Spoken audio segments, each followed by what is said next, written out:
تو منیمم جو value of دیت ہے وہ پھر کم سے کم 15 لاکھ ہوگی.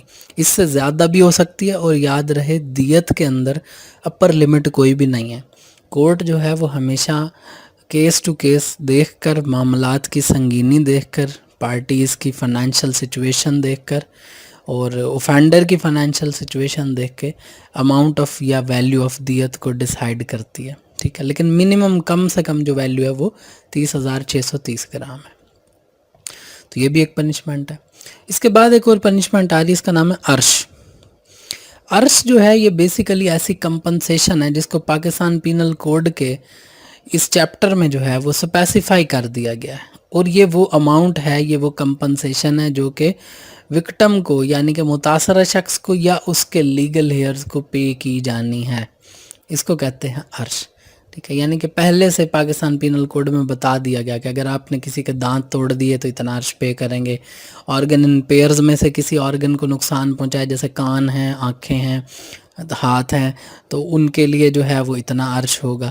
سنگل آرگنز کو نقصان پہنچایا تو اتنا عرش ہوگا، جیسے ناک ہو گیا. تو یہ جو ہے عرش پہلے سے اسپیسیفائڈ ہے پاکستان پینل کوڈ کے اندر. اس کے علاوہ جو پنشمنٹ کی کائنڈ آگے آ رہی ہے اس کا نام ہے دمان. دمان بیسیکلی ایک ایسی کمپنسیشن ہے جس کو کورٹ خود اسپیسیفائی کرتی ہے. عرش جو ہے وہ تو پاکستان پینل کوڈ نے اسپیسیفائی کر دیا نا، تعزیرات پاکستان نے اسپیسیفائی کر دیا، اور یہ جو دمان ہے یہ وہ اماؤنٹ ہے کمپنسیشن کی جس کو کہ عدالت جو ہے اسپیسیفائی کرتی ہے، یہ عدالت مختص کرتی ہے. اور یہ جو اماؤنٹ ہوتی ہے یہ کس نے پے کرنی ہوتی ہے؟ یہ اوفینڈر نے پے کرنی ہوتی ہے. کس کو؟ وکٹم کو.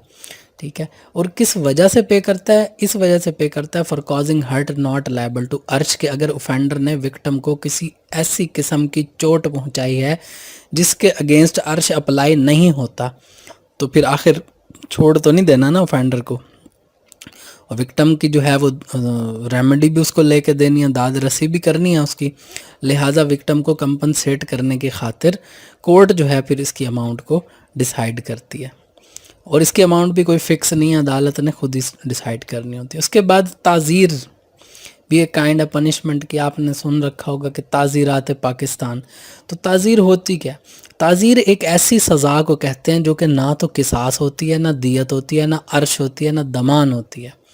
یعنی قصاص، دیت، عرش اور دمان کے علاوہ جو بھی سزا ہوگی جو پاکستان پینل کوڈ میں خاص طور پہ لکھی گئی ہے اس کو ہم تعزیر کہیں گے. اس کے بعد ڈیتھ کی جو سزا ہے جس کو آپ سزائے موت کہتے ہیں، یہ سب سے بڑی پنشمنٹ ہے، اس کو کیپٹل پنشمنٹ بھی کہا جاتا ہے. تو سزائے موت بھی ایک سزا ہے جس کے اندر جو مجرم ہے اس کو زندگی سے محروم کر دیا جاتا ہے، یعنی اس کی جان لے لی جاتی ہے، پھانسی دے دی جاتی ہے. اس کے بعد ایک اور جو کائنڈ ہے آپ کے پنشمنٹ کی، اس کا نام ہے امپریزنمنٹ فار لائف، جس کو آپ عمر قید کہتے ہیں. پاکستان پینل کوڈ کے مطابق امپریزنمنٹ فار لائف جو ہے اس کی مدت 25 سال ہے. ٹھیک ہے، اور امپریزنمنٹ آف آئدر ڈسکرپشن کیا ہے؟ امپریزنمنٹ آف آئدر ڈسکرپشن جو ہے یہ آپ پاکستان پینل کوڈ میں جگہ جگہ پر سزاؤں میں پڑھیں گے.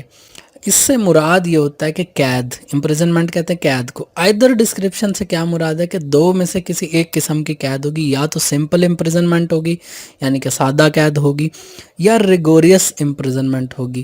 ریگوریس امپریزنمنٹ کیا ہوتی ہے؟ وہ ایسی قید ہوتی ہے جس کو آپ قید با مشقت کہتے ہیں، کہ قیدی سے مشقت بھی لی جاتی ہے، کام بھی کروائے جاتے ہیں.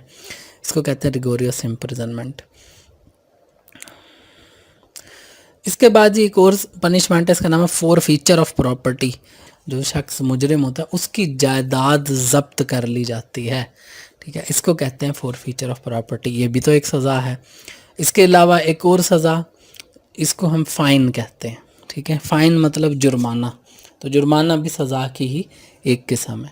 ٹھیک ہے، کہ یہ جرمانہ جو ہے کسی بھی شخص کو کسی بھی لیگل وائلیشن کی وجہ سے جو ہے وہ لاگو کر دیا جاتا ہے.